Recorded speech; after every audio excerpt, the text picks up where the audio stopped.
ओम भारतीय ऋषि संस्कृति एवं संन्यास परंपरा के गौरव, भारतीय शिक्षा सभ्यता संस्कृति के रक्षक ही नहीं उसके उद्धारक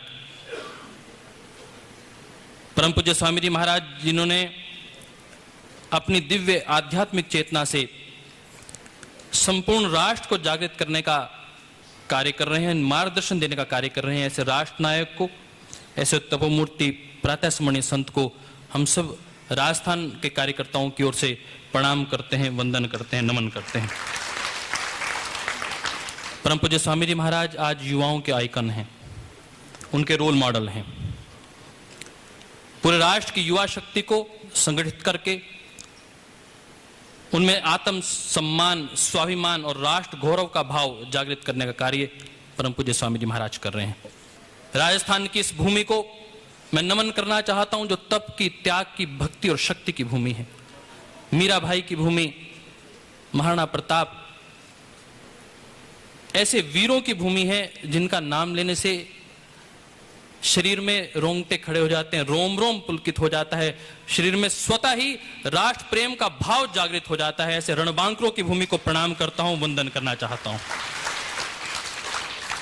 परम पूज्य स्वामी जी महाराज स्वयं एक कमरे पे नीचे जमीन पर सोते हैं।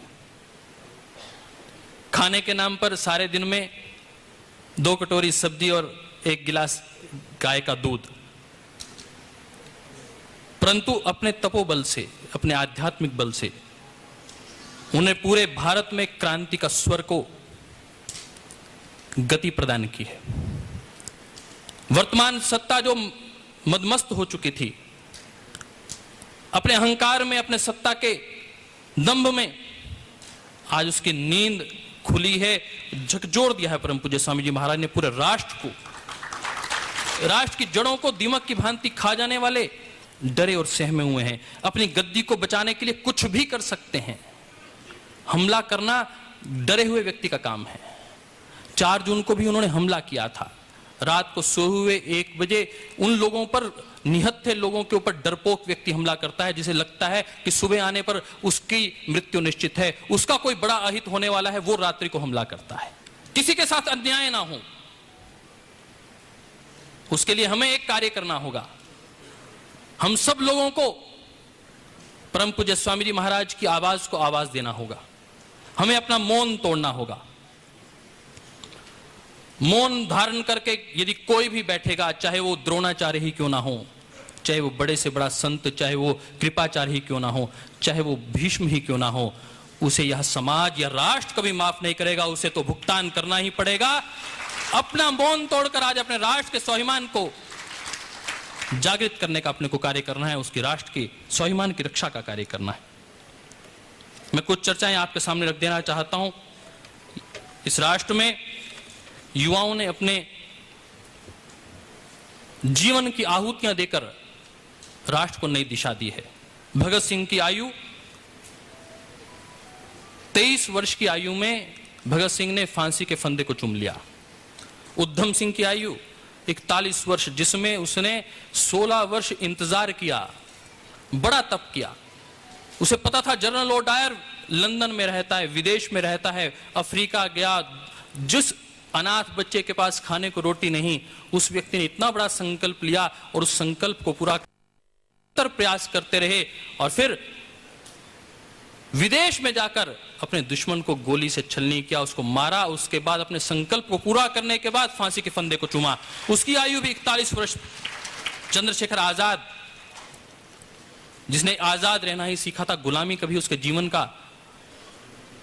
उसको छू तक नहीं गई थी, ऐसे चंद्रशेखर आजाद ने मात्र 25 वर्ष में, राम प्रसाद बिस्मिल ने 30 वर्ष में, अशफाक उल्लाह खान ने मात्र 27 वर्ष की आयु में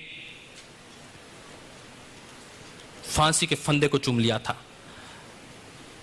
ये युवाओं को आज आप पूरा यह हॉल देख रहे हैं, पूरा हॉल भरा हुआ है हमारे युवा साथियों के साथ। युवाओं की ये शक्ति बहुत बड़ी शक्ति है और यह शक्ति हर वर्ष मतदाता के रूप में भी आगे आती है। मतदान वह शक्ति है जिसके माध्यम से वो राष्ट्र की तस्वीर, राष्ट्र की भाग्य की रेखा लिख सकते हैं और बदल सकते हैं। इतना बड़ा कार्य उनके माध्यम से हो सकता है, परंतु 40 और 42% लोग मौन धारण किए हुए हैं। मैंने इसलिए बात कहनी शुरू की थी कि चाहे वह मौन भीष्म का हो, कृपाचार्य का हो या द्रोणाचार्य का हो, उस मौन को अब यह समाज या राष्ट्र माफ नहीं करेगा। उन ऐसे 42% लोगों को जिनका किसी मत के साथ, किसी पार्टी के साथ, किसी जाति के साथ कोई समीकरण नहीं है, जो मौन है, और मौन इसलिए है कि उन्हें विश्वास नहीं है इन उम्मीदवारों के ऊपर, उनका कोई विश्वास नहीं है, इन सत्ताधारियों पर कोई विश्वास नहीं, इस जनतांत्रिक और लोकतांत्रिक प्रक्रिया पर जिनका विश्वास उठ गया है, जिन्हें लगता है कि अब इस राष्ट्र का कुछ नहीं होने वाला। उनकी विश्वास का एक ही प्रतीक है और वो प्रतीक है परम पूज्य स्वामी जी महाराज हैं। आज उन सारे भाइयों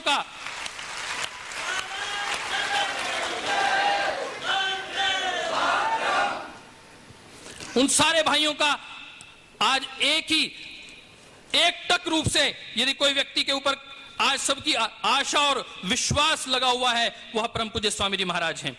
अरे इतने से मॉरिशस का 40,000 रुपए भारत में आने पर 70,000 रुपए हो जाता है।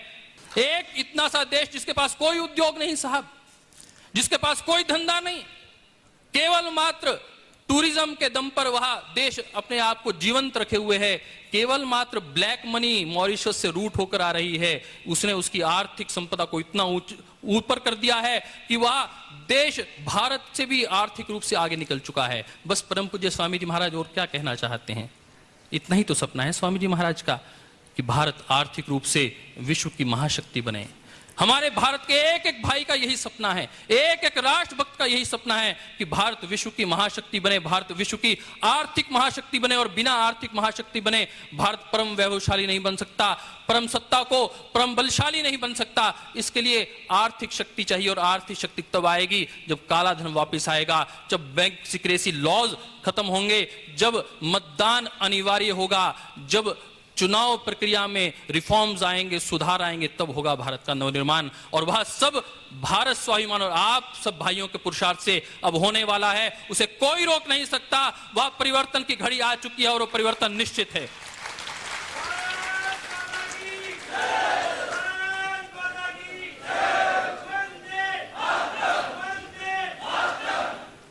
मुझे राजस्थान आऊं और महाराणा प्रताप को स्मरण ना करूं, पृथ्वीराज चौहान को स्मरण ना करूं, और उनके इतिहास से मैं कोई शिक्षा ना लूं, हम सब शिक्षा ना लें, तो हमारे लिए भी उचित नहीं होगा। पृथ्वीराज चौहान ने विदेशियों के साथ मोह दिखाया था, प्यार दिखाया था। विदेशी आक्रांता पहले मोह देगा, आपको बार बार आपके सामने गुहार लगाएगा, एक बार माफ कर दो, दोबारा गलती नहीं करूंगा, पुनः गलती करने की बात करेगा और बार बार गलती करेगा। फिर अंत में तो फिर पृथ्वीराज चौहान को भी उठकर वो तीर छोड़ना पड़ेगा, मत चूको, चौहान की उस पंक्ति को चरितार्थ करना पड़ेगा। बस इस बार चूकना नहीं है, इस बार चूकना नहीं है, इस बार अपना हिसाब चुका देने का समय आ गया है, इस बार अपना हिसाब चुकाने का समय आ गया है। बोलिए भारत माता की, भारत माता की, वंदे इंकलाब, हिंदुस्तान, हिंदुस्तान। धन्यवाद। जय भारत, जय भारत।